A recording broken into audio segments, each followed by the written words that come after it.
with doubt. Had nowhere to go. Everything's moving so slow. The time's moving too fast. I hope this feeling don't last. Well, I've been away from myself too long.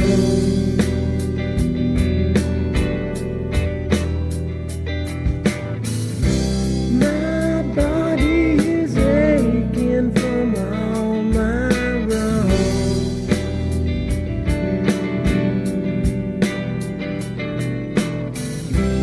And now that I know I'm not that strong, I'll keep slipping onto you. I'll keep slipping until my time is through. I'll keep slipping onto you, yeah, onto you.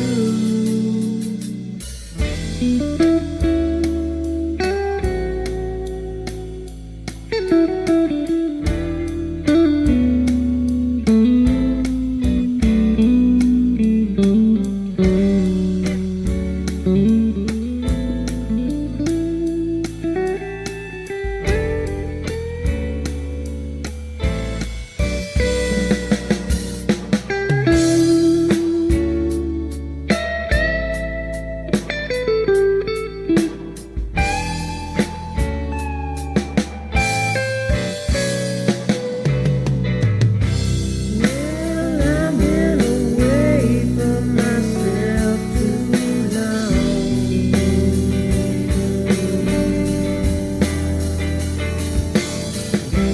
My body is aching from all my wrongs.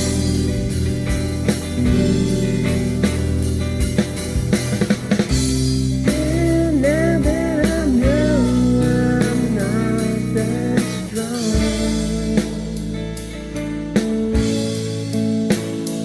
I'll keep slipping onto you. I'll keep slipping until my time is through. I'll keep slipping onto you, yeah, onto you.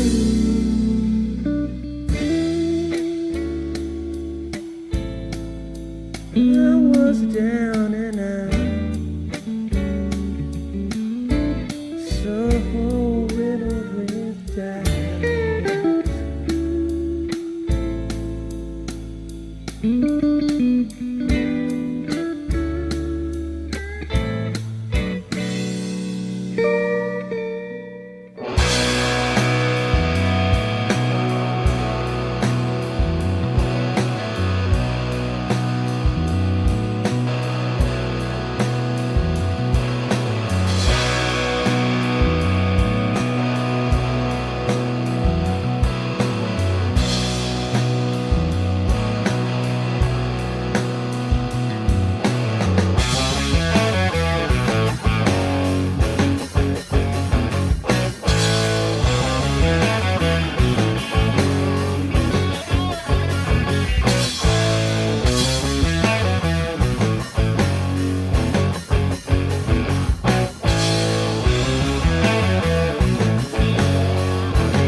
I am the devil. I am the Lord Satan from the netherworld, ruler of the damned and eternal king of hell. Even I, the master of deceit, can only stomach so much bullshit from the mainstream media and indie grifters. That's why I tune in to Morning Extra with Uncle Warren, because he eliminates my competition, and also because I know I'm gonna see that motherfucker soon.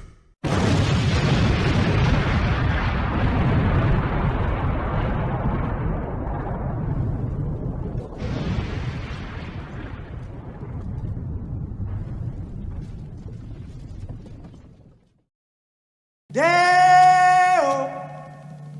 Deo.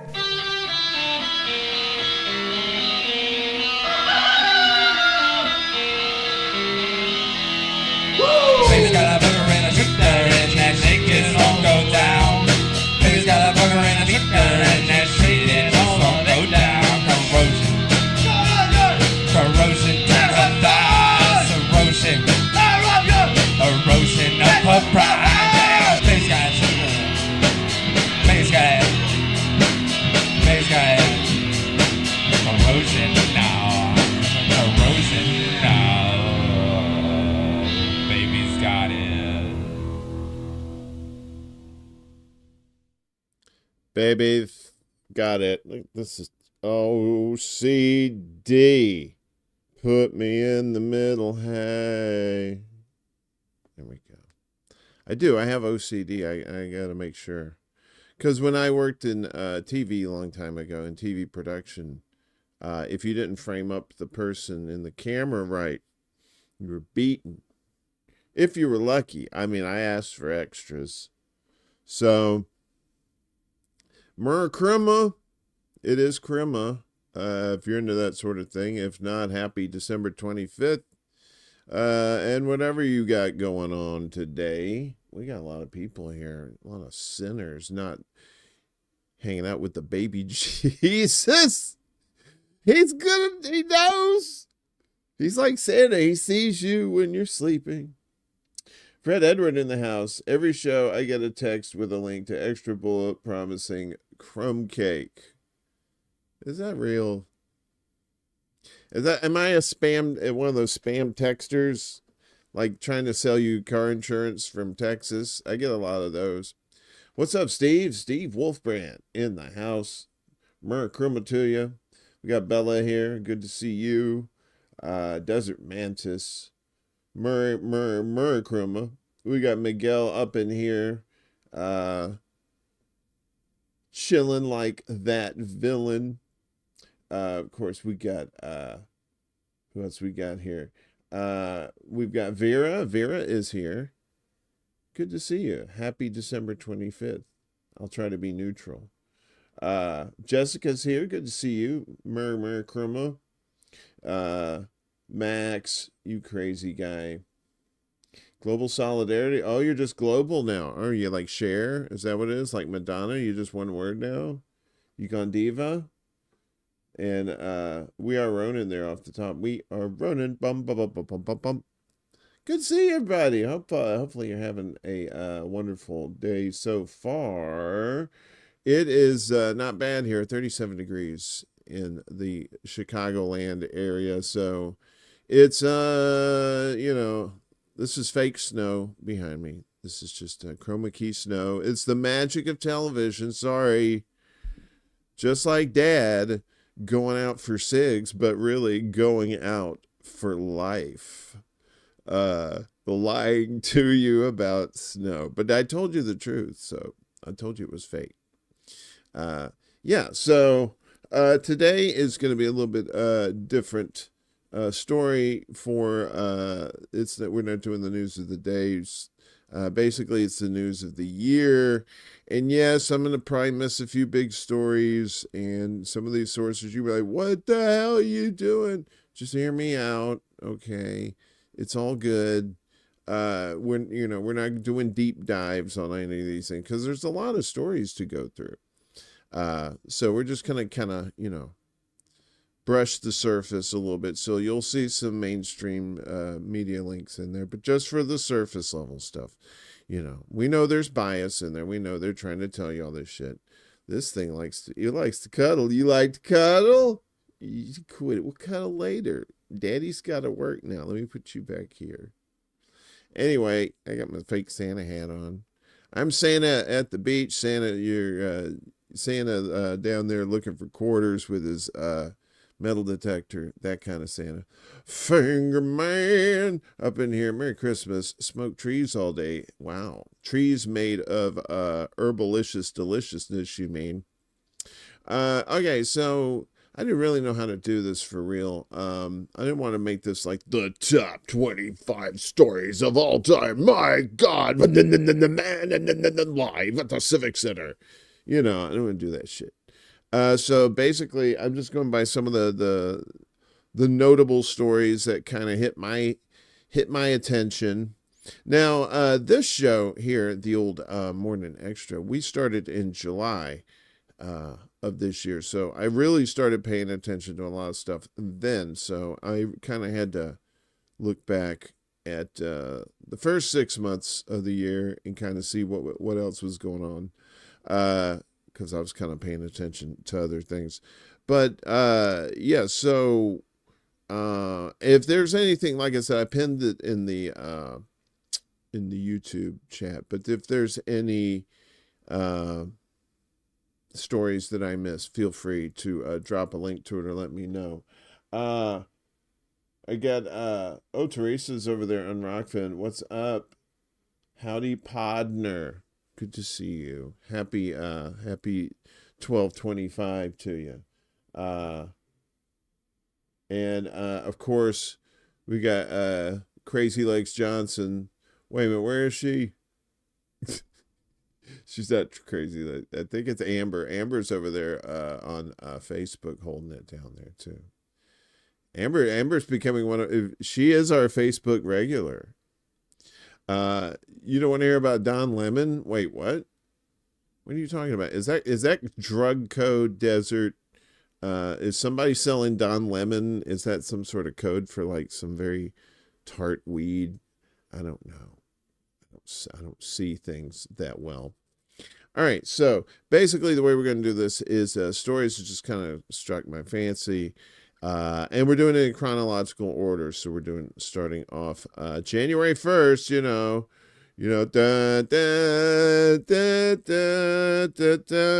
it's an earthquake. Oh, fuck. Earthquake lifts the Noto Peninsula, is what I used to call my penis in when I did porn.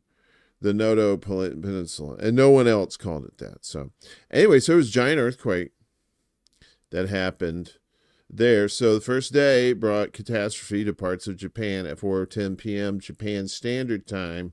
The land of the Noto Peninsula in northwestern Honshu began to lurch, shaking violently for about 50 seconds. The 7.5 magnitude main shock was followed by dozens of strong aftershocks in the following minutes, hours, and days. The earthquake on January 1st was the strongest to hit Ishikawa Prefecture since 1885 and mainland Japan since the 2011 Tohoku earthquake. I think that was that the same year the Fukushima? I'm not quite sure. Shaking was felt across much of Honshu, including Tokyo, located about 300 kilometers southeast of the earthquake's epicenter. Shaking was most intense in the towns of Suzu, Noto, Wajima, and Anamizu, close to the epicenter. So there was damage to the infrastructure there, heavy snow. And like I said, we're not going to go all into this. This is just kind of like a little refresher of what happened at the beginning of the year. This is the part that got me crazy. It says the surface moved upward as much as 4 meters or 13 feet on some parts of the north coast of the Noto Peninsula. So when that thing did its thing, it went pow like that, and then it popped that shit up 13 feet like that. The uplift is large because the fault ruptured close to the surface at a depth of about 6 miles. It occurred on a fault with a steep, deep dip angle, and the south side of the fault moved upward, what we call a thrust earthquake. Oh, yeah, baby. Yeah, so it says 6 miles deep. And you're saying, oh, well, that sounds plenty deep. But for an earthquake, that's not quite that deep. So it just went doink. So there you go.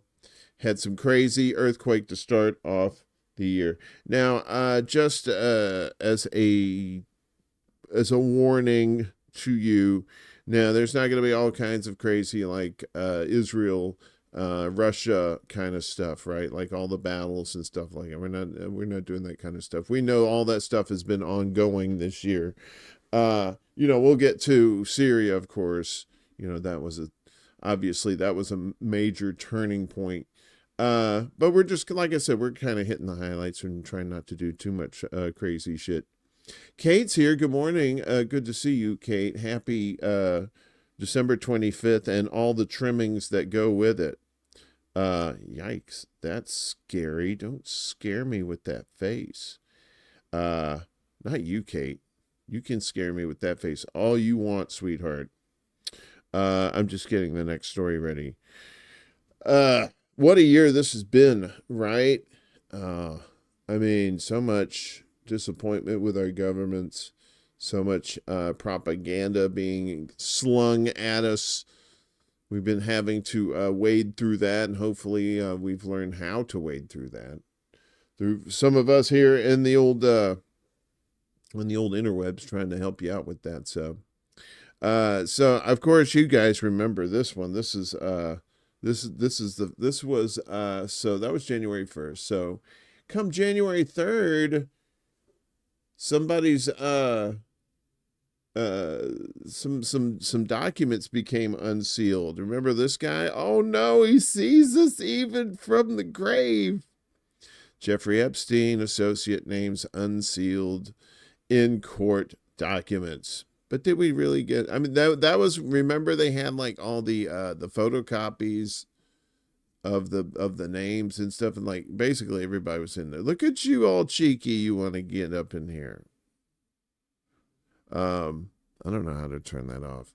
So just a reminder here, a trove of legal filings listed dozens of names linked to Jeffrey Epstein.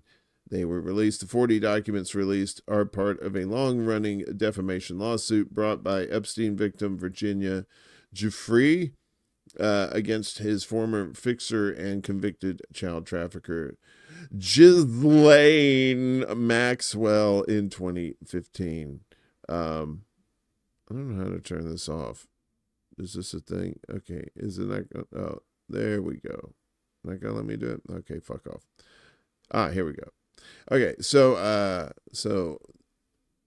although the case was settled in 2017, Maxwell's attorneys had fought for the names to continue to remain private. Gee, I wonder why. So she could stay alive, I guess. Their objection was lifted in 2022, a year after she was convicted and sentenced to 2 decades in prison. In December, New York Judge Loretta Preska issued an order to unseal materials connected to the case. The documents identify individuals whose names had been previously redacted. So while the filings provide a further look into the allegations raised against Maxwell and Epstein, several of the revelations have previously become public through the account of the individuals at the center of the litigation. Some high-profile figures, including former U.S. Presidents Bill Clinton and President-elect Donald Trump, and Prince Andrew, too, had already been publicly tied to Epstein. One of the exhibits unsealed included a 2015 email sent by Maxwell in which she appeared to reference Prince Andrew and Mr. Clinton. I have already suffered such a terrible and painful loss over the last few days that I can't even see what life after press he'll even looks like. I'm not quite sure what that is. Statements that don't address all just lead to more questions, Maxwell wrote. What is my relationship to Clinton? Andrew, on and on. Let's rest till Monday. I need headspace. So yeah, so all these names came out in the book, and but yeah, nothing. But then there was nothing after that. That was it, right? I think she got sentenced in you know, she's at some sort of country club type thing. Can anyone share their Netflix password asking for the Chiefs fans? Oh, sorry. Oh, yeah, that's right. There's football today. That's right. Sports ball. I'm amazed. 14 to 15 people on the YouTubes is watching this. Teresa, you know better, but I'm glad you're here anyway. So, so yeah, Jeffrey Epstein. Will we ever get any justice from that? Probably not. I don't think so. I know this. Say we're trying to mix some goods in with the shitty ones here. So, so this was January 8th of this year, and you remember the German farmers blocking the roads? They were doing the thing with the tractors. They staged protests against the plan to scrap diesel tax breaks. Love these guys, right? Kind of like a baby version of what happened in Canada with the trucker strike. Close button, bottom left. So farmers blocked highway access to roads in parts of Germany and snarled traffic elsewhere with their tractors, launching a week of protests against a government plan to scrap tax breaks on diesel used in agriculture. So when would we say that was January 8th? Yeah, that was January 8th. So Chancellor Olaf Scholz, that guy, unpopular three-party coalition infuriated farmers by drawing up plans to abolish a car tax exemption for farming vehicles and the diesel tax breaks. The proposals were part of a package to fill a 17 billion euro, that's 18.6 American dollar hole in the 2024 budget.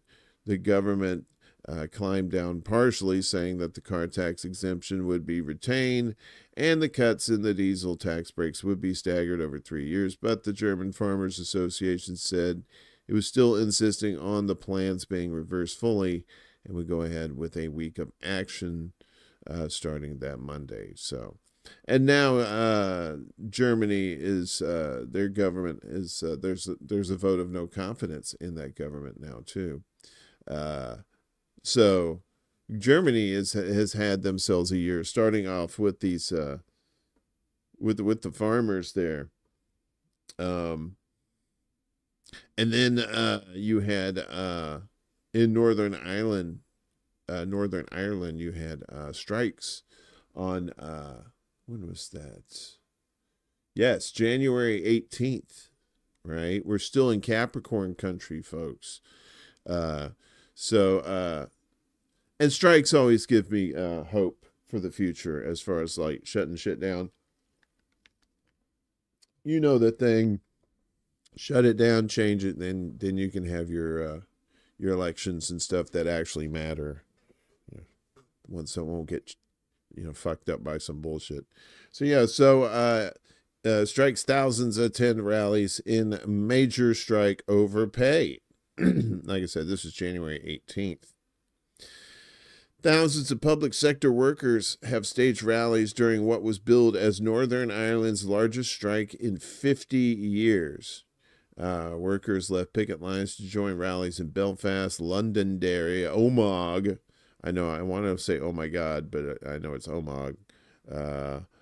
Magrafelt and Enniskillen at lunchtime. So you start getting with the easy ones, and then you get with the crazies at the end.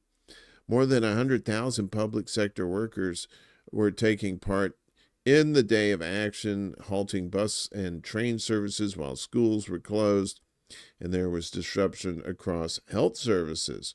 16 trade unions were involved in coordinated action in a dispute over pay. See, that's what it looks like. That's the fun stuff, if we can get it to play. Whoa, no. We're not doing that. We're not doing the heartfelt. Anyway, there's a lot of people. I just wanted to show you that. Largest rally was held at Belfast City Hall, where Gary Murphy of the Irish Congress of Trade Unions said action would continue if no solution was found. This is a campaign we will continue. This is a campaign we will win. I'm not quite sure if they actually won that or not, but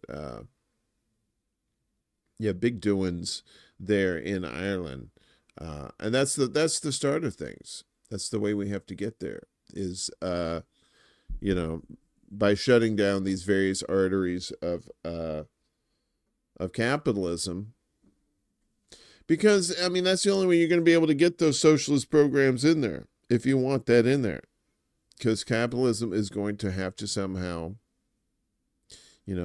concede something, and they're not going to do it willingly. So, one of the cool things, I love some space shit.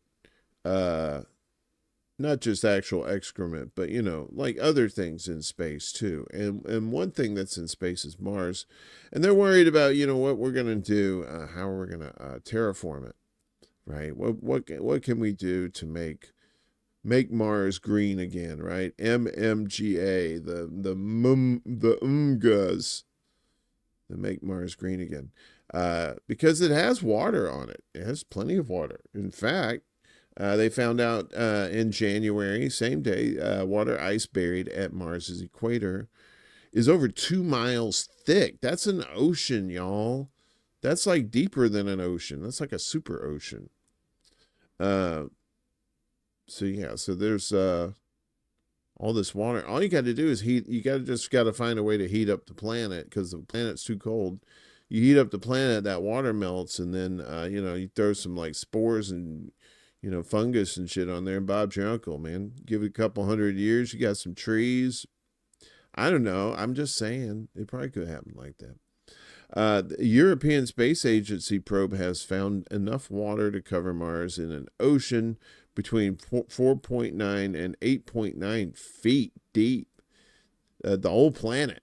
Buried in the form of dusty ice beneath the planet's equator.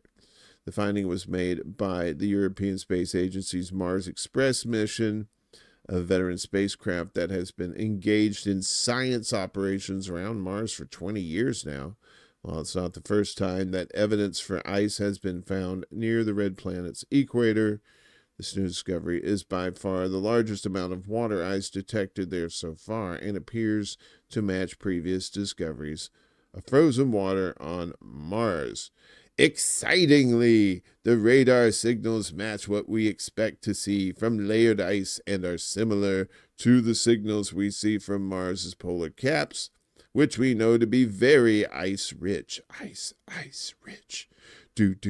Said lead researcher Thomas Waters of the Smithsonian Institution in the USA in an ESA statement. So there's water. There's plenty of water on Mars. We just got to go get it. Now they got a spacecraft that's going towards Europa. I think that's a moon of Saturn?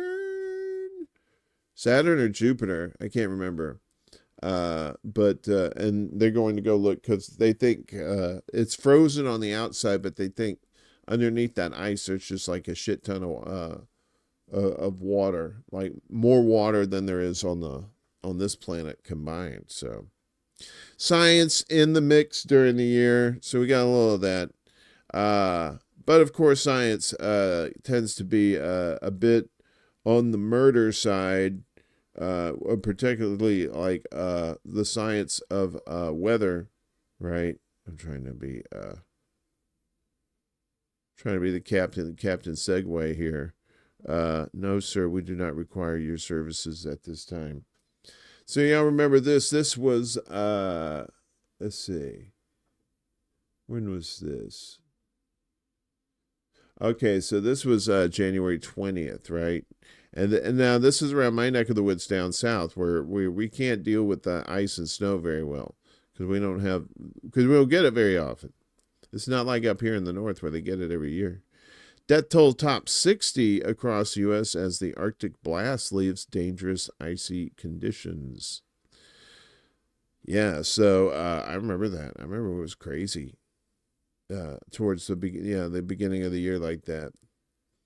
A bitter blast of Arctic air lingered across much of the United States this weekend, with tens of millions enduring bone-chilling cold and facing dangerous icy conditions, forecasters warned Saturday, as weather-related deaths numbered more than 60.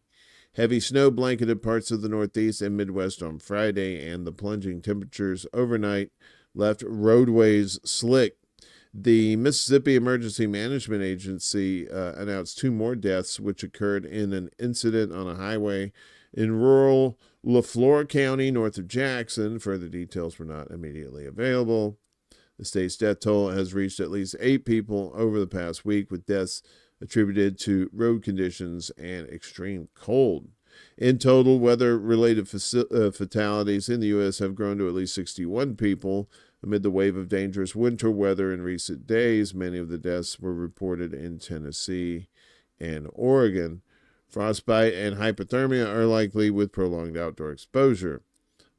So temperatures were expected to reach the single digits in Minneapolis and the teens in Chicago, and it did. And St. Louis says the wind chill made it feel as low as minus 30 degrees Fahrenheit across parts of northern plains, according to the National Weather Service. So yeah, a lot of weather came through at the beginning of the year there. I remember coming through on the train, and it was just like, it looked just like this, just all that snow, just white everywhere. I felt nervous, right? It's too much white. We're going back to Mars. So later in the month, they had good news with the water thing. Bad news, their little helicopter thing's going teats up. So after 3 years on Mars, NASA's Ingenuity helicopter mission ends. Very sad. NASA's history-making Ingenuity Mars helicopter ended its mission at the Red Planet after surpassing expectations and making dozens more flights than planned. I think it was only supposed to last a month, but it lasted longer than that. While the helicopter remains upright and in communication with ground controllers, imagery of its January 18th flight sent to Earth that week indicated one or more of its rotor blades sustained damage during landing, and it is no longer capable of flight. So the birdie has a hurt wing, basically. Originally designed as a technological demonstration to perform up to 5 experimental test flights over 30 days, the first aircraft on another world operated from the Martian surface for almost 3 years, performing 72 flights, and flew more than 14 times farther than planned, while logging more than 2 hours of total flight time. It also is a member of the Mile High Club when it found an alien probe. Giggity. I got nothing. So yeah, so it was just they had sent these little rovers up there with the wheels that kind of drive around here, and they had this thing that could fly, and I think it ended up flying over a couple miles in total. But that's too bad. But it's it's a testament to science. It's like you kind of need an atmosphere for that thing to fly. So, but it was tiny. So it was very very small. Merry Christmas to you, good sir. The Willie Bragg Show. Willie, good to see you. I hope you and the fam are having a fantastic time. Oh yeah, that's right.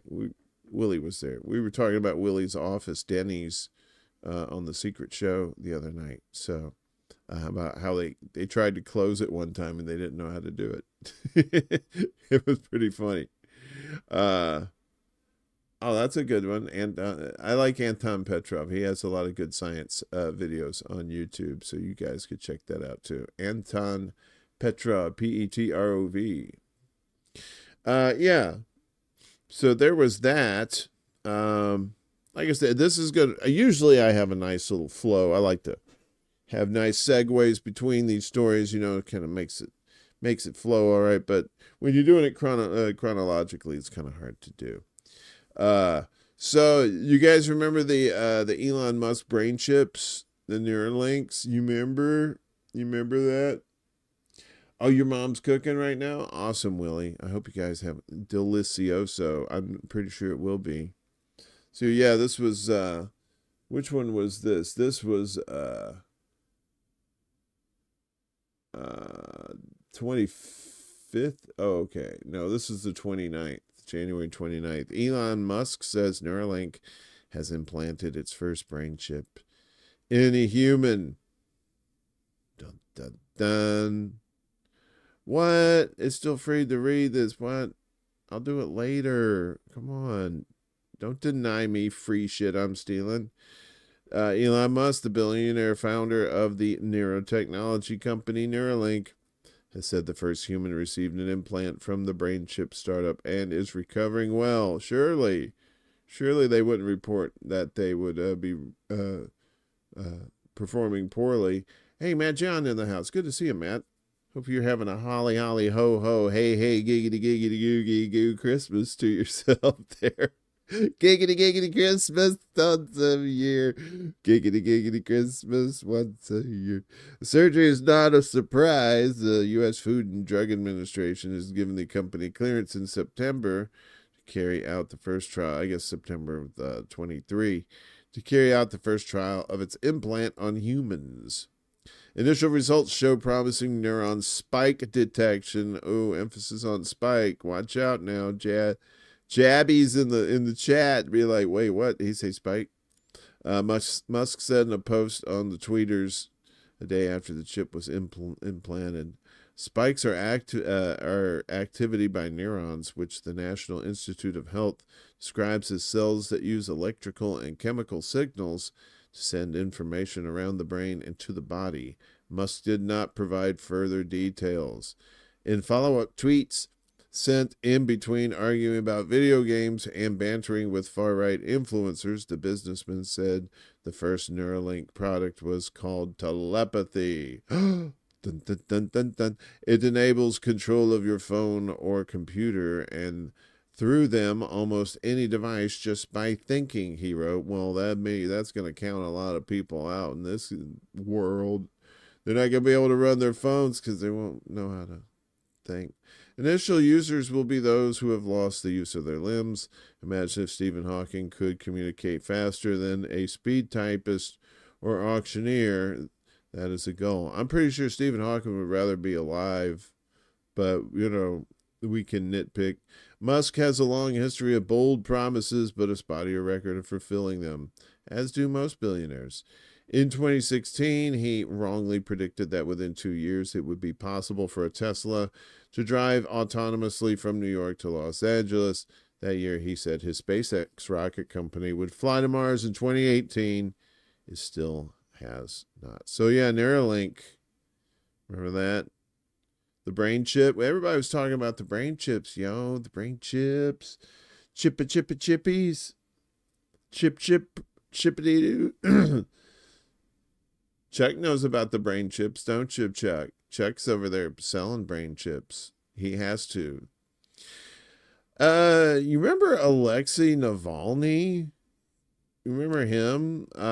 He was the opposition leader in Russia. Well, he had a big ouchie and then unalived somehow. So yeah, this is February, so we're getting into February now, February 16th. Russia announces death of opposition leader Alexei Navalny in prison. He had one of those chins. Has a little cleft there. I don't like that. That's too much. Imprisoned Russian opposition leader Alexei Navalny has died, state media reported, citing the prison service of the region where he had been serving a 19-year sentence on charges of extremism. There was no immediate confirmation of the 47-year-old's death from his team on that Friday. Navalny's spokesperson Kira Yarmish said his lawyer was traveling to the remote prison colony north of the Arctic Circle.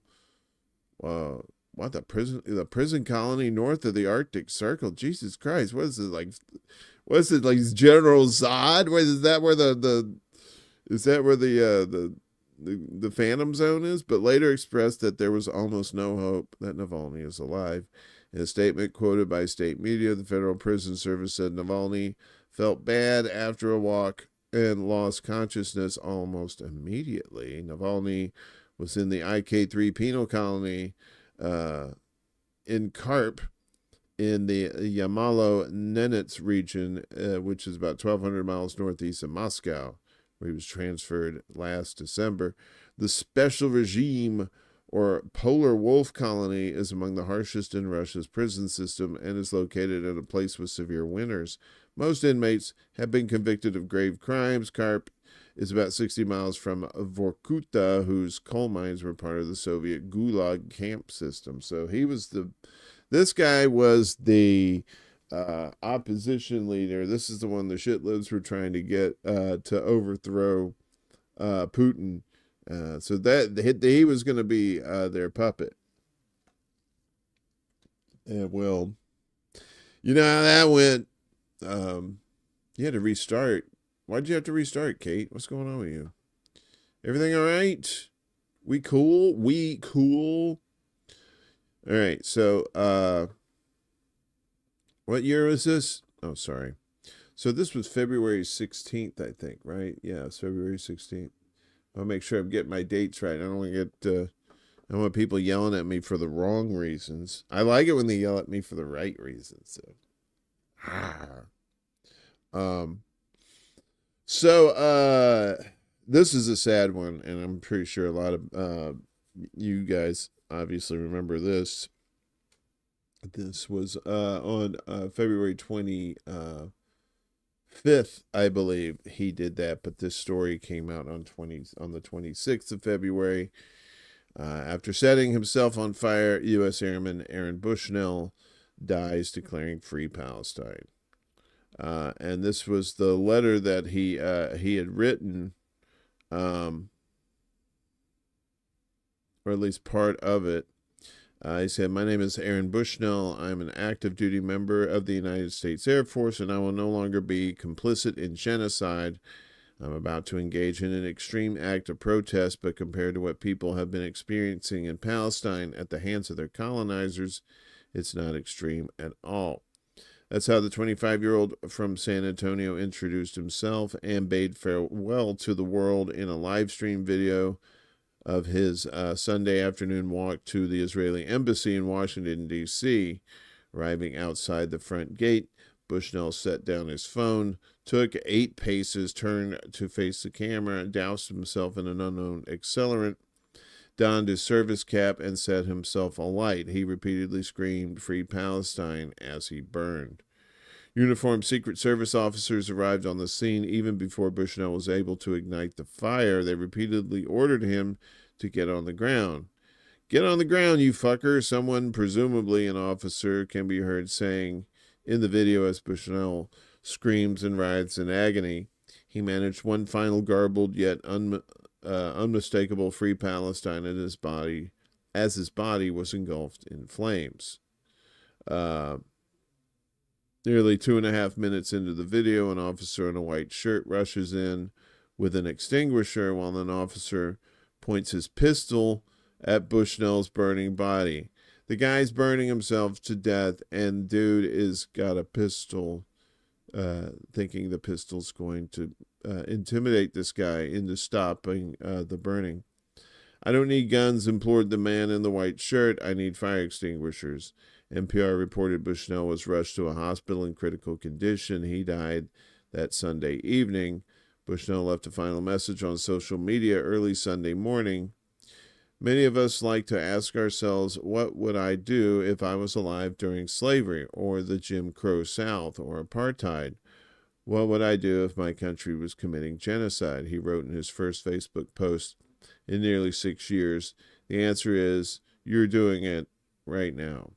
Some observers criticized U.S. corporate media outlets for publishing articles with headlines omitting the words Gaza, Palestine, or genocide. Others took aim at reports attributing Bushnell's acts to mental health issues.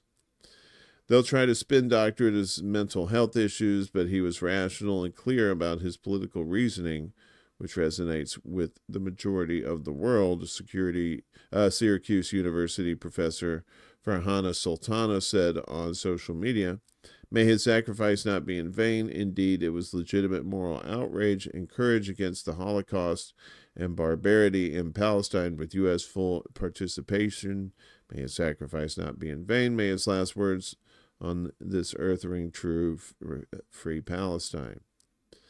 Yeah, so they were calling him mentally ill because that would try to negate the message he was actually trying to send.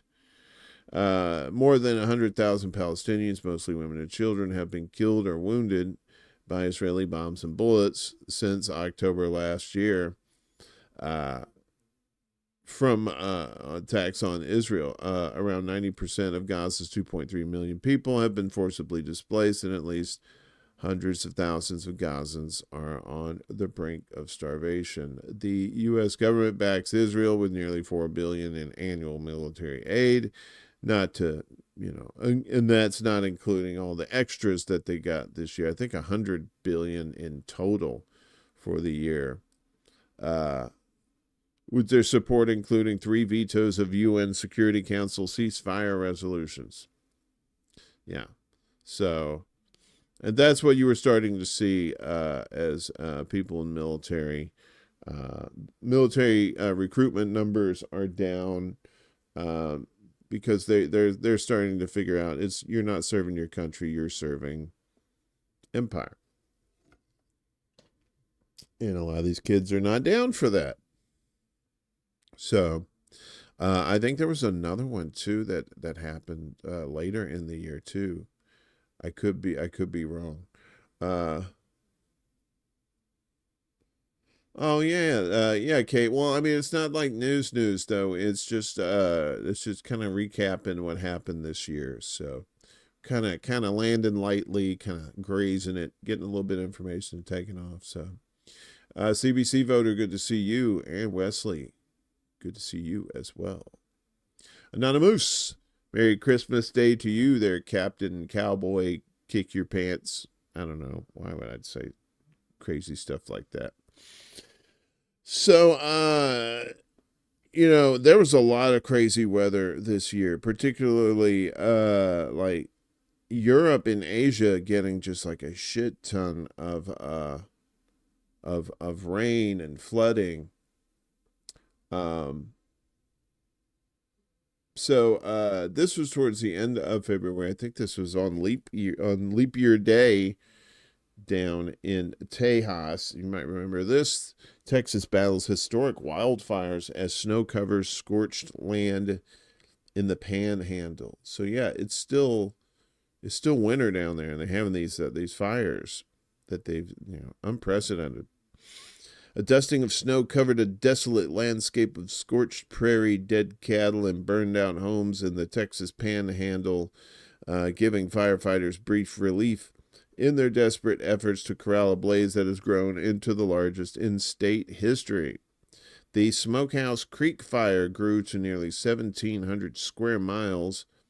It merged with another fire and was just 3% contained at the time of this writing, according to the Texas A&M Forest Service. Gray skies loomed over huge scars of blackened earth in a rural area dotted with scrub brush, ranch land, rocky canyons, and oil rigs. In Stinnett, a town about 1,600 population, someone propped up an American flag outside a destroyed home. Dylan Phillips said he hardly recognized his Stinnett neighborhood, which was littered with melted street signs and the charred frames of cars and trucks. His family's home survived, but at least a half a dozen others were smoking rubble. It was brutal, Phillips said. The streetlights were out. It was nothing but embers and flames. The Smokehouse Creek fire's explosive growth slowed as snow fell and winds and temperatures dipped, but it was still untamed and threatening. The largest of several major fires burned in the rural Panhandle section of the state. It also crossed into Oklahoma at the time. So, yeah. And Texas, a few years back, had the because their grid is not connected to the national grid, they were having power outages and stuff like that, and there wasn't getting any help from the, I don't think they got any help from the national grid. They might have. Look who's here. Auntie Fuckface is here. Good to see you. Tell us what you don't like in the comments. I know you will. You complaining ass motherfucker. All right. What's next? So we're getting into March now. You guys remember? You may remember this bullshit. Remember how Biden was trying to help out over there in Gaza, and it turned into this shit. U.S. to build temporary port to deliver Gaza aid. Spoiler alert: the port eventually crumbled, and it wasn't even the right kind of port that you could build in those seas. The seas were too choppy. The waves were too choppy. But this was the initial, this was the initial plan. So the U.S. military will build a temporary port on Gaza's Mediterranean coast to receive humanitarian aid by sea, Sleepyhead said in his State of the Union speech. Planning for the operation, initially based on the island of Cyprus, does not envision deployment of U.S. military personnel in Gaza. Biden's announcement came as he seeks to cool anger among many in his Democratic Party over his support for Israel in its offensive in Gaza since October 7th, given the steep toll on civilians in the Palestinian enclave. Senior administration officials who had briefed reporters on the plan before the speech also said Hamas was delaying a new deal with Israel on a 6-week ceasefire and the release of hostages because the Islamists who ruled Gaza have not agreed to free sick and elderly captives. So this was the time that they built this stupid port. It was just floating.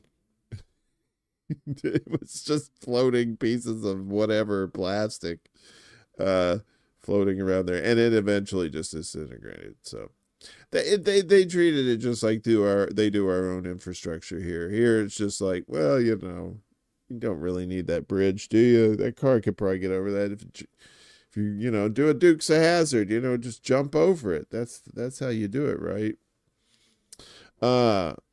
Another thing that happened this year in March that kind of pissed off certain people in Russia, that is, was I think this was also March 7th too. So this is Sweden. Sweden joins NATO as Russia's war in Ukraine prompts security rethink. Do do do do do do do do do do do. What?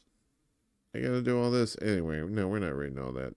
So Sweden joined NATO in Washington on Thursday, 2 years after Russia's invasion of Ukraine forced it to rethink its national security policy and conclude that support for the alliance was the Scandinavian nation's best guarantee of safety.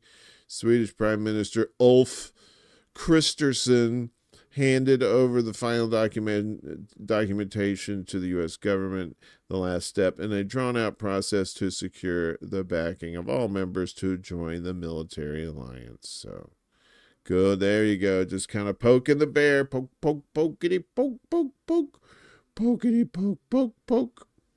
Trying to poke the bear there. We trying to get Sweden in the mix. And they just better be careful. If they have weapons, it's gonna happen. Somebody's gonna get a little tap tap taparoo. On March 22nd, this you probably do remember this though. The Moscow concert hall attack. So this was let's see. It's Crocus City Hall. The Russian capital is a sprawling city that is home to some 12 million people. The Crocus City Hall, which includes a shopping center and conference venue, lies in suburban Krasnogorsk, about 12 miles west of the Kremlin and alongside the Moscow Ring Road. So at least 133 people were killed and more than 100 others injured after gunmen opened fire and set off explosives at the concert hall on the western edge of Moscow. So the attack began that Friday evening just as people were taking their seats for a sold-out show by Picnic, a popular rock band from the Soviet era. I don't know, Willie, if you're watching this, man, that might be some of your people's The Picnic. You look that up. As many as 5 men in combat fatigues entered the concert hall and opened fire on those inside. Dave Primov, who was in the hall during the attack, described chaotic scenes. There were volleys of gunfire, he told the AP news agency. We all got up and tried to move towards the aisles. People began to panic, started to run, and collided with each other. Some fell down and others trampled on them. Russian investigators said at least 133 people had been killed, while more than 100 others were injured in one of the worst attacks to hit the country in decades. The attackers also set off explosives that ignited a huge blaze that at one point covered as much as 139,000 square feet. Jesus, according to Russian news agency Interfax. Graphic videos posted on social media showed the gunmen firing repeatedly as they entered the building and shooting people at point-blank range. Another video showed a man in the auditorium saying the attackers had set it on fire. Helicopters were brought in to douse the flames. So yeah, so that was the Crocus Music Hall, I believe, and that was that was March 22nd. So not anything to do with the actual Crocus. Willie's our 80s music investigator, so he says he's going to take a look. Okay, good. All right, so next up, this was back here at home, talking about fucked up shit. This is actually a good segue, not a good story. You may remember this from, this was in Baltimore on March 26th. The search resuming for 6 missing and presumed dead after the Francis Scott Key Bridge collapse in Baltimore. Right, there's this lady. I don't know if there's any pictures of the bridge in here. Maybe.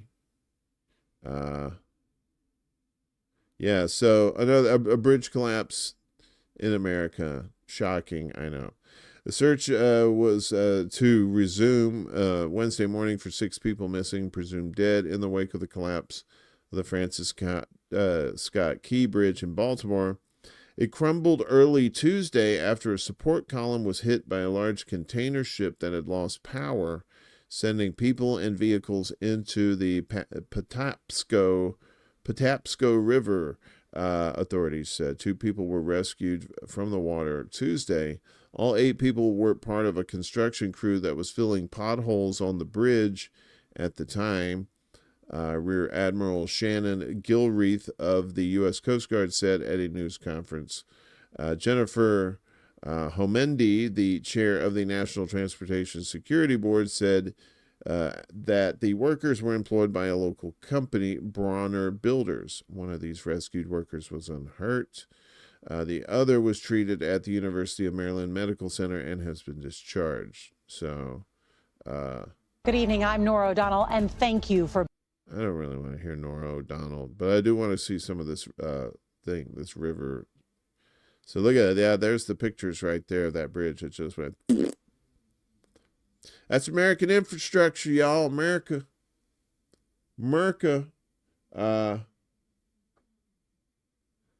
Look at that shit. Bloosh. I couldn't imagine being on there and then that shit happens. Look, and then that thing hit right there. I remember that video the whole time. They kept showing that video over and over. Did it actually hit the bridge? Yeah, motherfucker, it did hit the bridge. It's most certainly hit the bridge. Next. Oh, yes, you guys remember this. I don't know how much of this we're going to get. Trying to get some free shit off these pay sites, Sometimes it works. Sometimes it doesn't. You remember the old Bankman-Fried sentenced to 25 years for multi-billion-dollar FTX fraud? Oh, yeah, Crypto in the house. Whoop, whoop, whoop, whoop. This was March 28th. Yeah, so Sam Bankman-Fried, or is it Fried? I can't remember, was sentenced to 25 years in prison by a judge for stealing $8 billion from customers of the now bankrupt FTX cryptocurrency exchange he founded, the last step in the former billionaire Wunderkind's dramatic downfall. U.S. District Judge Lewis Kaplan handed down the sentence at a Manhattan court hearing after rejecting Bankman-Fried's claim that FTX customers did not actually lose money and finding that he lied during his trial testimony. A jury found Bankman-Fried, only 32, little bastard, guilty on November 2nd of 7 fraud and conspiracy counts stemming from FTX's 2022 collapse in what prosecutors have called one of the biggest financial frauds in U.S. history. And of course, he had no remorse. He knew it was wrong. He knew it was criminal. He regrets that he made a very bad bet about the likelihood of getting caught, but he's not going to admit a thing, as is his right. So yeah. Crypto, meet the crypto. We're humming along here in the world, in the timeline here. We're doing a little time traveling here, if you didn't notice that by now. We're time travelers today, folks. We're going all the way to April now. April, remember this? This was one of the first big hits in the... we said we weren't going to mention a whole lot about like Israel and stuff like that because it's ongoing still, but this was pretty significant. So this was April 1st, I believe. Israel strikes Iran consulate in Syria's capital, Damascus. So, here we go. Iran has promised a response after its consulate in the Syrian capital, Damascus, was destroyed in a suspected Israeli missile attack, killing 7 people, including a top commander and his deputy. Brigadier General Mohammed Reza Sahedi, a senior commander in the Quds force of the Islamic Revolutionary Guard Corps, and his deputy General Mohammed Hadi Hajriahimi, that was a good one, were killed in the attack, the IRGC said. Israel has long targeted Iran's military installations in Syria and those of its proxies. But Monday's attack was the first time it had targeted the embassy compound itself. The consulate, which is next to the main embassy building in Damascus's Meza district, was struck at about 5 p.m. local time Monday. Photos from the scene showed piles of rubble and twisted steel with an Iranian flag still hanging from a pole nearby. Several IRGC military advisors were in the building at the time of the attack, and 7 were killed, according to the IRGC statement. The statement said Zahidi and Hajriahimi were among the dead. Zahidi was the leader of the Quds force in Lebanon and Syria until 2016, it said. So, and that started the tit for tat as they started killing more people on either side. And then you started seeing some of these Hamas generals, Hezbollah, those leaders too. Like we were just talking about infrastructure in the United States. This happened April 6th, I believe. In Russia, I believe. Yeah, so this is one of their critical dams over there, too. The dam failure in Orsk happened due to maintenance errors. They were talking about this. The dam failure in Orsk happened due to untimely measures taken to maintain the hydraulic structure, the regional prosecutor's office reported.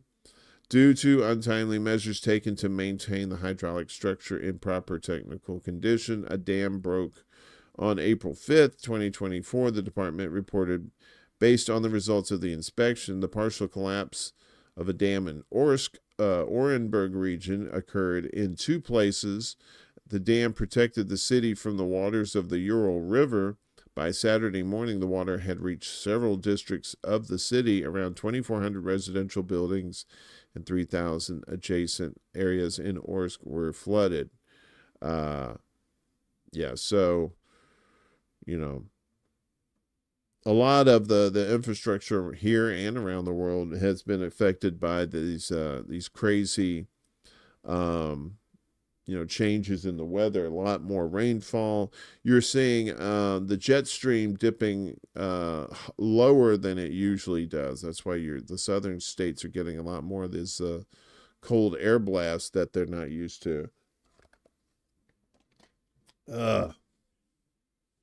Meanwhile, up in the sky, America's total solar eclipse dazzles millions from Texas to Maine. And that one, when was that? That was April 8th, I believe. Yeah, so there was a total eclipse. Everybody was all just like, hey, get your glasses out. Don't stare at it like Trump did. Over 30 million people across 15 states were treated to a dazzling and sometimes emotional display of beauty as the last total solar eclipse in the continental U.S. for decades swept across the nation. And so this is pictures of it right there, I believe. No, we're not doing that. Well, you get no pictures, sorry. So the eclipse touched the shores of North America at Mazatlan, Mexico, plunging the beach resort town into temporary darkness as thousands cheered on. Yay, darkness, we're crazy. Realtor.com. We are not playing Realtor.com. Anyway, so there was the total eclipse. That was pretty cool. If you didn't see it, well, we saw it here in Illinois. It did. It just went nice and dark, and then it got up. The pier in Venice got taken out yesterday. Is that code? What's that? This around April. This was around the time. I think this was April 24th. Yeah, this was April 24th. This is when they started talking about threatening TikTok. So President Biden signs law to ban TikTok nationwide unless it is sold. And they're still dealing with that today. President Biden on Wednesday signed a law that would ban Chinese-owned TikTok unless it's sold within a year. It's the most serious threat yet to the video streaming app's future in the U.S., intensifying America's tech war with China. Still, the law is not expected to cause any immediate disruption to TikTok as a forthcoming legal challenge, and various hurdles to selling the app will most likely cause months of delay. The measure was tucked into a bill providing a foreign aid for Israel, Ukraine, and Taiwan. Of course, the law stipulates that ByteDance must sell its stake in TikTok in 12 months under the threat of being shut down. So that's the origin story there for the TikTok suit. I don't know. I don't think it's really going to make a difference. If people really want TikTok, they're going to get TikTok. Come on. You can't do that stuff. You can't ban that shit. This one, this was one of the big ones everybody had been waiting on, I believe. Well, the next two, definitely. So this is May 21st, as our friend Bibi over there in Israel, he done it this time. So his ICC prosecutor seeks arrest warrants for Israeli Prime Minister and Hamas officials for war crimes, most of whom are already dead. So the chief prosecutor of the International Criminal Court has said he is seeking arrest warrants for senior Hamas and Israeli officials. That's not just Bibi and Gallant. That's like officials more than those two. For war crimes and crimes against humanity, including the Israeli Prime Minister, Benjamin Netanyahu, and, like as we said, his former defense minister, Yoav Gallant. So we're reading these stories as if we were on that day, so a lot of these are not updated. They're just as they were presented that day.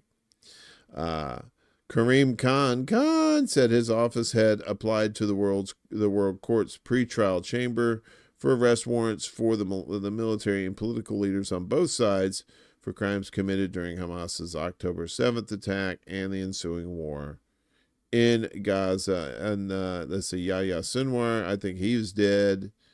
And Mohammed Daif, I think he ended up being dead too. And or Hania, I think it's Hania was the one that got killed too. So yeah, so that was the origin story of the ICC warrants for Bibi. That's why he's not going to Poland, because he thinks he's going to get arrested there, because they're part of the Charter of Rome or whatever that shit's called, where it's like, well, you said you were going to arrest these people and you got to do it. So I believe, yes, Poland is one of those countries. This one is the one I think is probably, to me, is probably the biggest story of the year by far. And this is, of course, the release of Julian Assange. So WikiLeaks Assange arrives in Australia following release on U.S. plea deal.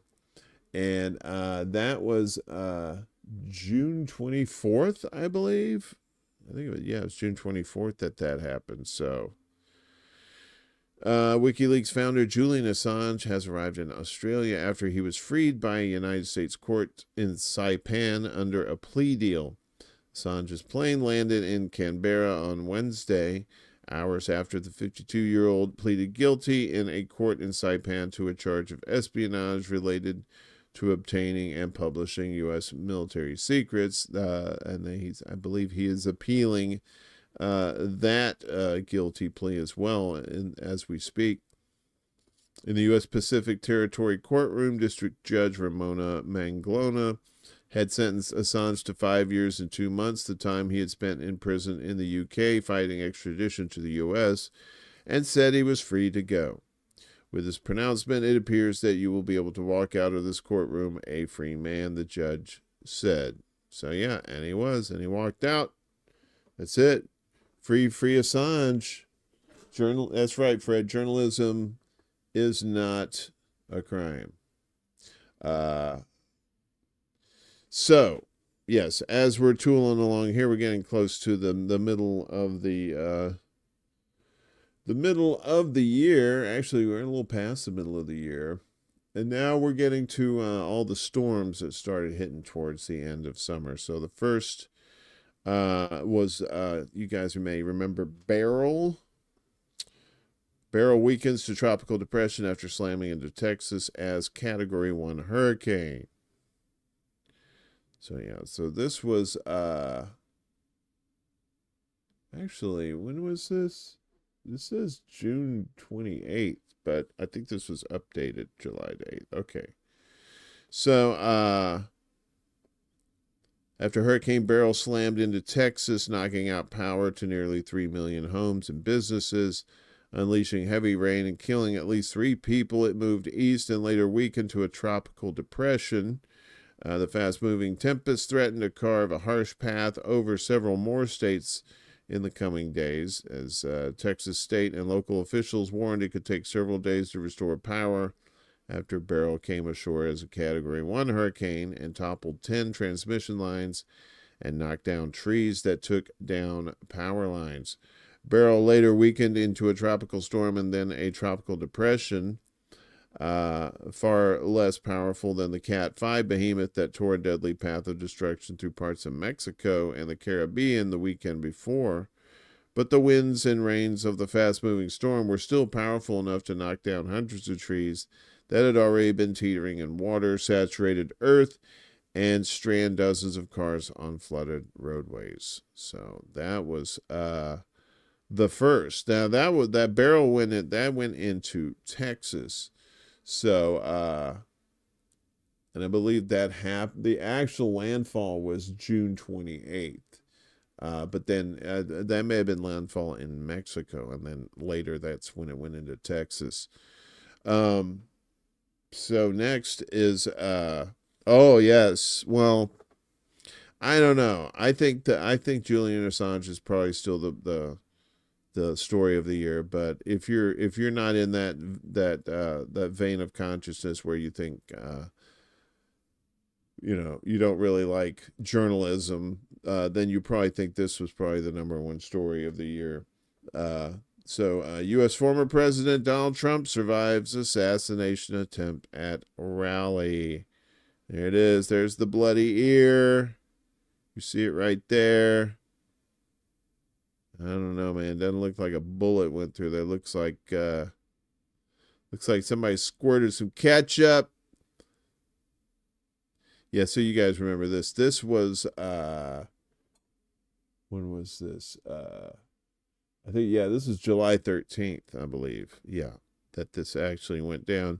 So just a reminder, former president was rushed off stage with allegedly blood streaked across his face after the shooting in Butler, Pennsylvania, while the shooter and a bystander were killed and 2 spectators critically injured.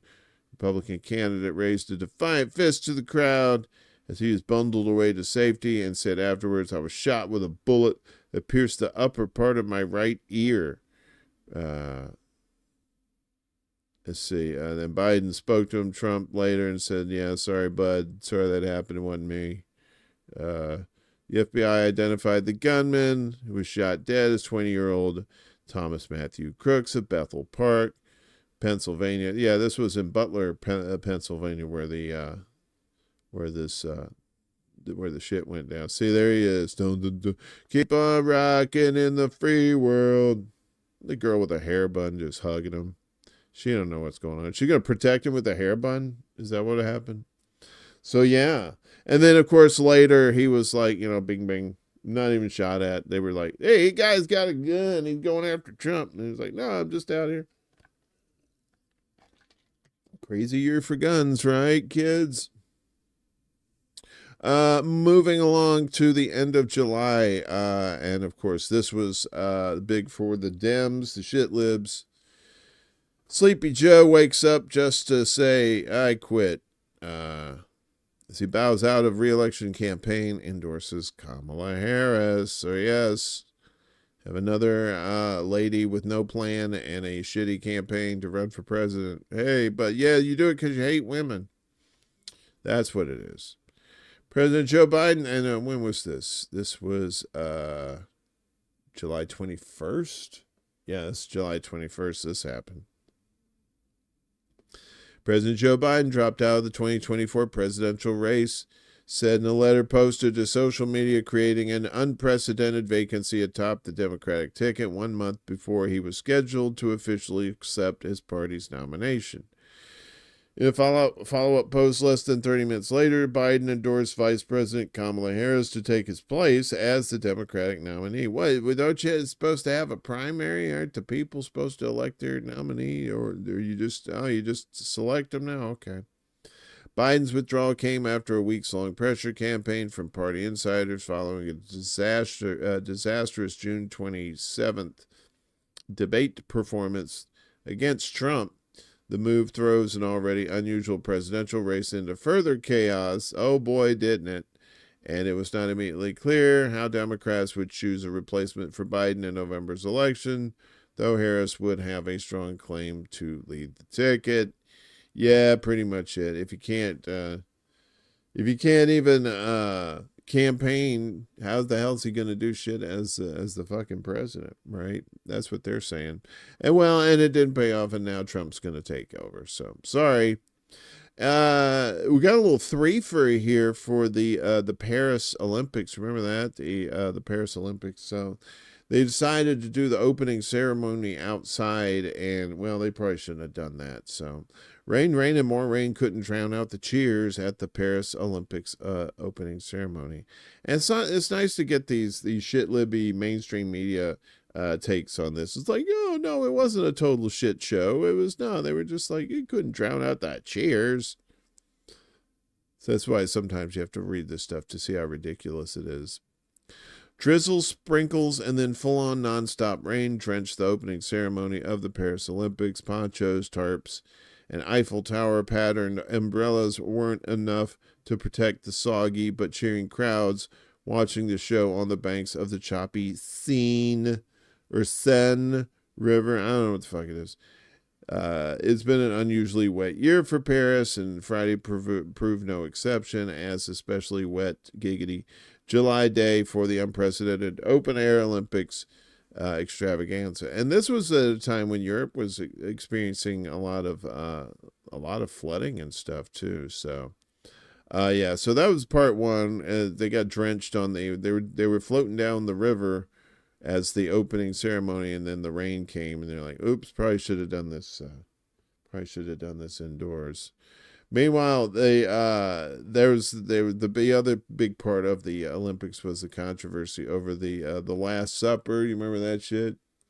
So Paris Olympic opening creator Defiant denies Last Supper reference. But look, it looks like the thing.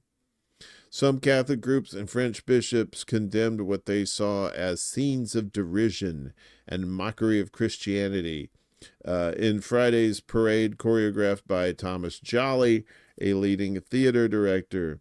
Criticism was focused on a scene involving dancers, drag queens, and a DJ in poses that recalled depictions of the Last Supper, the final meal Jesus is said to have taken with his apostles. Clearly, there was never an intention to show disrespect to any religious group. Clearly, there wasn't. Paris 2024 spokeswoman Andy Camps told reporters, "If people have taken any offense, we are, of course, really, really sorry," she added. Then she threw in an oopsie sauce and a couple of my bads. Jolly denied taking inspiration from the Last Supper in his nearly 4-hour production, which took place in driving rain along the river Seine, or Seine, the first time a Summer Olympics has opened outside of the main athletic stadium. The scene, intended to promote tolerance of different sexual and gender identities, also featured French actor Philippe Catherine, who appeared on a silver serving dish, almost naked and painted blue. Oh, scandalous. He was meant to be Dionysus, the Greek god of wine and pleasure, who was father of Sequana, the goddess of the river scenes and whatever it is. The idea was to do a big pagan party linked to the gods of Olympus, Jolly told the BFM channel. "You never find in my work any desire to mock or denigrate anyone. I wanted a ceremony that brings people together, that reconciles, but also a ceremony that affirms our Republican values of liberty, equality, and fraternity." Yeah. So basically, yeah, he was like, dude, you knew that was going to piss some people off putting, like, some drag queens in the Last Supper. I don't know, man. I'm just saying, I'm not religious that much anymore, but I know people who would be like, how dare you, you bastards. Well, I got to tell you, though, one good thing did come out of the Paris Olympics for me, and it was this band called Gojira, and their song called Mea Culpa. And this is the video. If you missed it from back then, this was, like I said, this was part of the Paris opening ceremony. This is the best part by far. Enjoy. Yeah. Okay. So that was the best part of the Olympics, I think, in my opinion. Again, I could be wrong, but I just love that fucking song.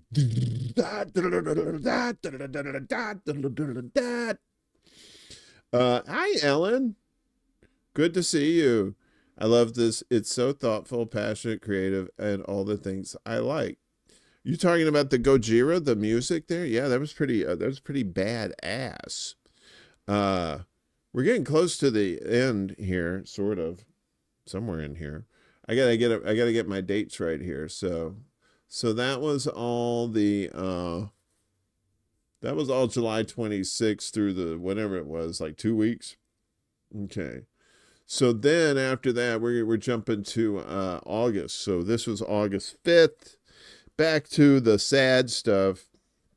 As Tropical Storm Debbie hits Florida with floods, threat of record rain in Georgia and the Carolinas. It's the first of many to come for there. We'll just give you a brief update here.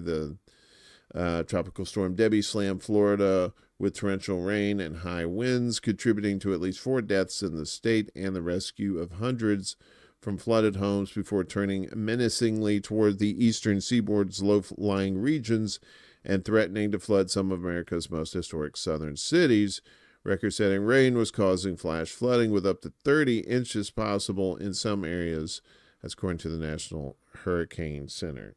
So that was August 5th. That way went down there. Why is that way down there? Okay. All right, I'll have to come back to that. So, what's next here? I hate it when my shit's out of line. I don't think Milton needs it. Milton is later. One moment, please. I'm just doing something here. Okay. What? I thought Milton. When was Milton? Let me check the date on this real quick. So that says October. Why are we at October? All right.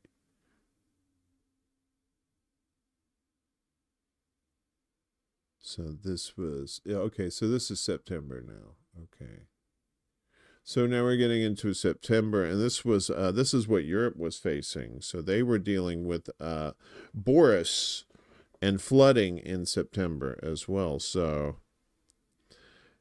between Friday the 13th in September and Monday the 16th, a low-pressure system named Boris brought record-breaking rainfall to Central Europe, leading to severe flooding in parts of Austria, Czechia, Slovakia, Poland, Romania, and Hungary. The flooding caused widespread damage and disruption, with costs estimated in the billions of euros. Sadly, the loss of 27 lives was reported, and many people will have been left with mental health issues due to the trauma they experienced.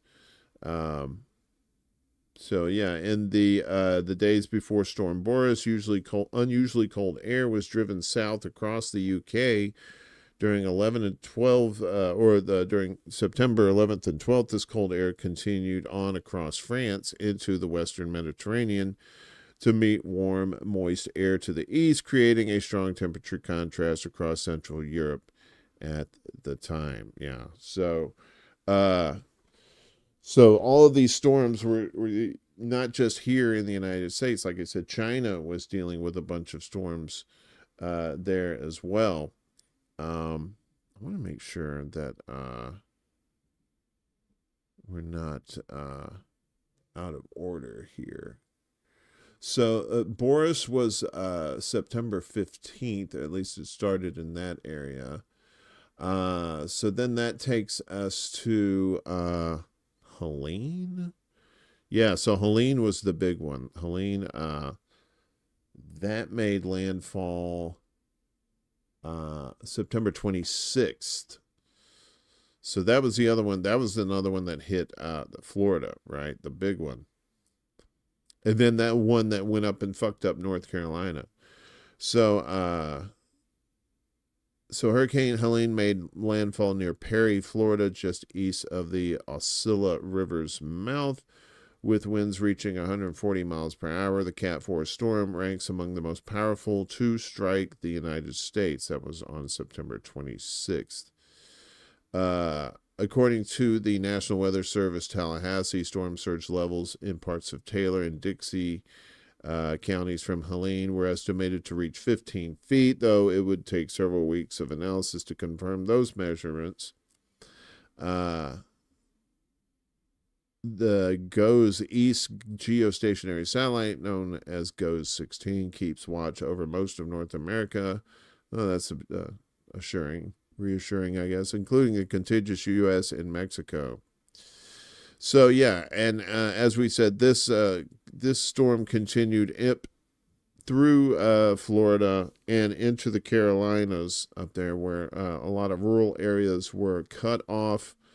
That was the infamous, we'll give you $700 from FEMA. Meanwhile, they're giving $100 billion to Israel.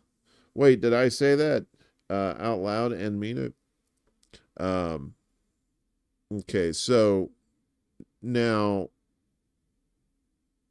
let me just hang on a second. All right, so we did that one already. We did that one. That one was Debbie. Okay, so just to stay in Florida for a second, Florida had just tied records with 3 hurricanes making landfall in a single year. So Florida and hurricanes seem to go together as well. Florida and sunshine or palm trees or beaches, whatever.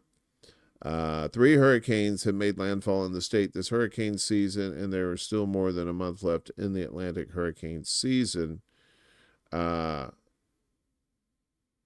So they had Hurricane Milton became the 3rd hurricane to make landfall in 2024.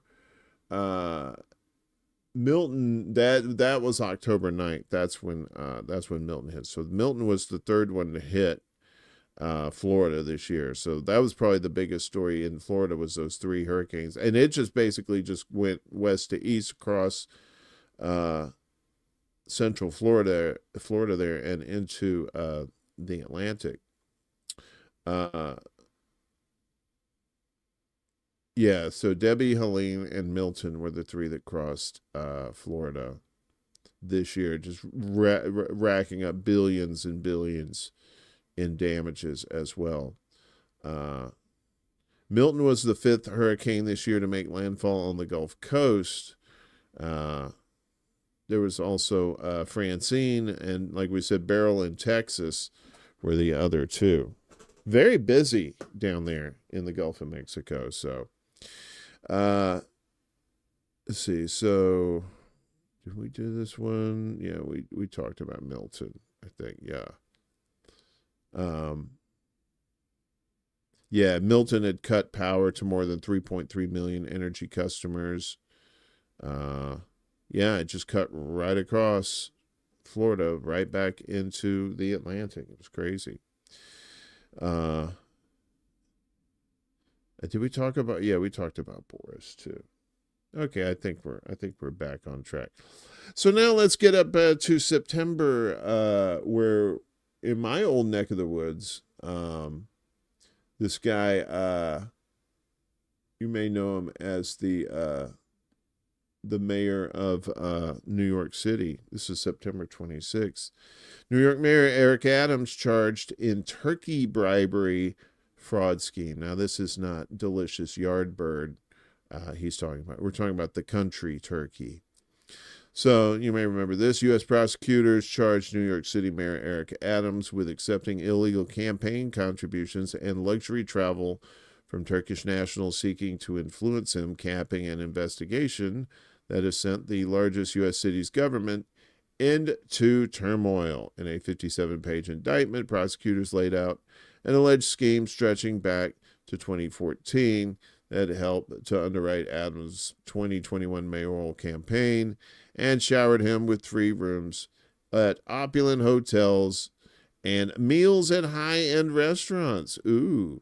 In return, Adams pressured city officials to allow the country's new 36-story consulate to open despite safety concerns, prosecutors said. Democrat faces 5 criminal charges and could face decades in prison if found guilty. He, of course, has denied any wrongdoing in that. Yes. So bad news for a politician in New York. Good news for a politician in Mexico, though. And this was, when was this? This was, okay, so this was October 1st. Mexico's Claudia Sheinbaum sworn in as first female president of Mexico. So, yeah, it's a little good news there. Claudia Sheinbaum was sworn in as Mexico's first woman president, inheriting a country beset by gang violence and economic uncertainty over controversial reforms passed by her powerful ruling party. to cries of "Long live Claudia, long live Mexico." The 62-year-old former Mexico City mayor took the oath of office and received the presidential sash in Congress, with foreign dignitaries looking on, including U.S. First Lady Jill Biden. Sheinbaum told cheering lawmakers that for the first time, women have arrived to shape the destiny of our beautiful nation, where around 10 women or girls are murdered every day. Yeah, and she's still dealing with the militias down there, too. Hey, Denver, good to see you. Hopefully you're doing well. We got Mariana in the house, too. That's right. Viva Mexico. What's going on? Peace stuff. What's up? Yeah, so that was good news for Mexico. At least I hope so. You know, it's great she's a chick, but hopefully her policies and stuff work and she can get things taken care of down there. So as we continue into the year, of course, this is probably a big story, but no surprise, though, really, as we get into November. Of course, November 5th of this year, world reacts to Donald Trump winning the U.S. presidential election. So I don't know if anybody thought that they were going to try and beat beat Trump in the primaries. I think Nikki Haley was probably the best shot. Rick DeSantis, I think, maybe was probably the other, but they weren't even close. And Harris, with 1 month to go, was definitely not going to catch up and win this. And it showed. He won the Electoral College, and he also won the popular vote too. So, Republican Donald Trump won the U.S. presidential election in a stunning comeback, with projections showing him comfortably clearing the 270 electoral vote threshold required to win the White House. Speaking in West Palm Beach, Florida, before the latest results came in, Trump pledged to bring a golden age to the U.S., praising what he called the greatest political movement of all time, yada, yada, yada. His Democratic rival, Kamala Harris, called him to concede defeat on Wednesday before delivering remarks at Howard University's that were, I'm sure, very garbled and fucked up, like she had been drinking this whole time. So, yay, you got Trumpy. Trump starts next month, y'all. Trumpy's coming. Trump. Yeah, so, and then, of course,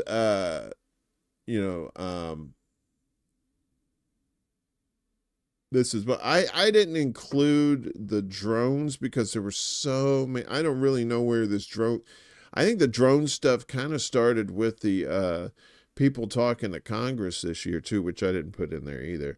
But all the drone stuff, that's still an ongoing story too. So we're kind of seeing what happens there. One of the other ongoing stories that happened December 4th, I believe. Yes, of course. We all been talking about this. United Healthcare CEO Brian Thompson fatally shot in targeted attack. Gunman still at large, but not anymore because they caught the alleged gunman.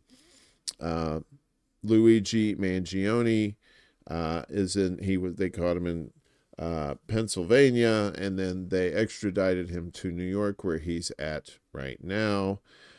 Just a brief overview, if you hadn't heard about this, he capped this dude in front of some sort of conference that was happening in New York. And this is still an ongoing story as well. And as well as what is happening in Syria as well, which happened. I think this happened on the 8th. So this happened in Syria on the 8th, as the Syria opposition took Damascus and al-Assad fled to Russia. So, yeah. So and we're still following things that's going on right now. towards the end of this year, because we still got another week left to find out what's going to be happening. So I just wanted to do this special show today, just kind of like kind of briefly hitting on the stories of the year. Like I said, I probably left out a good many that you may find important. And if so, feel free to put them in the comments there, so others can enjoy those as well, or at least watch them. So it's been a hell of a year. I keep saying it.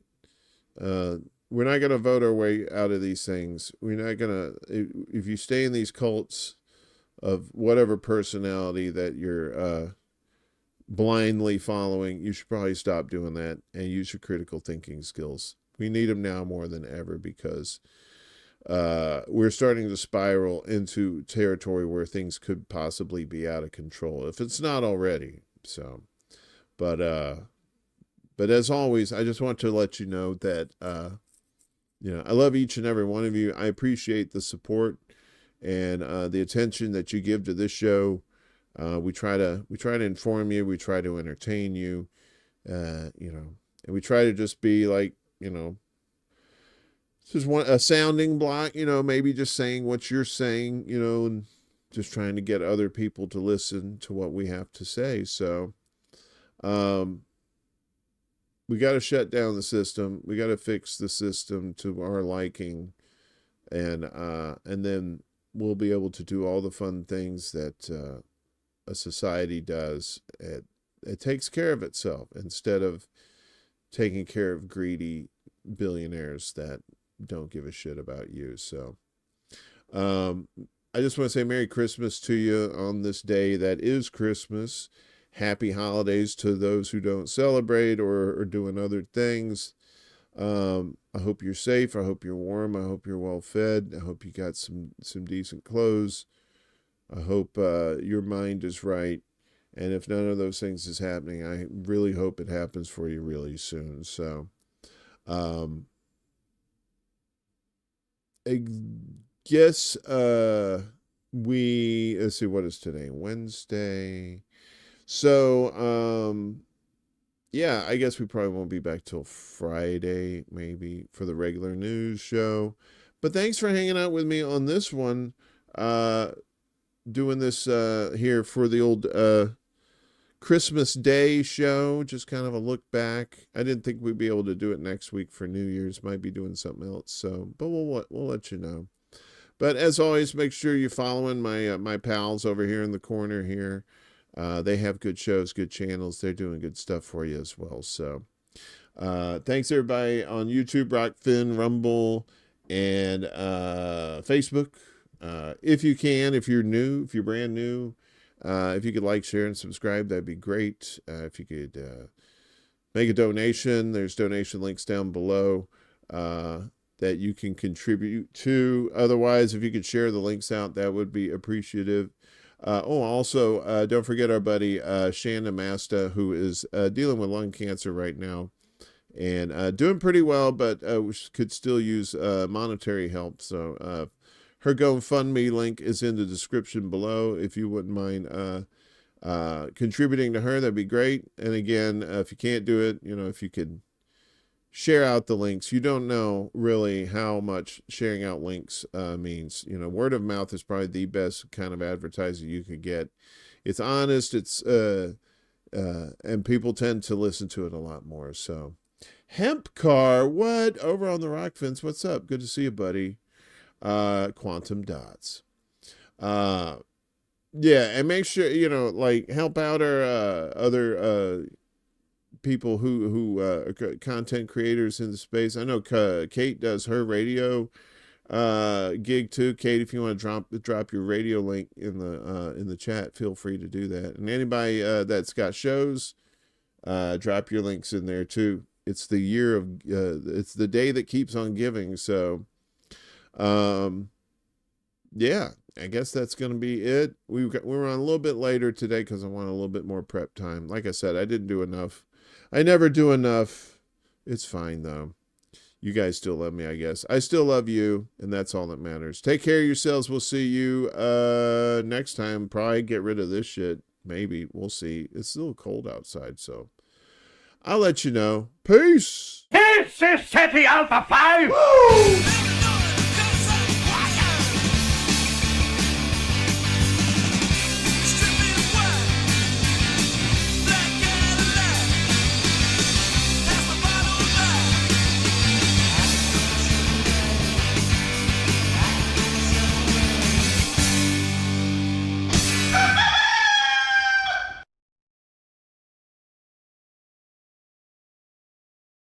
Soon.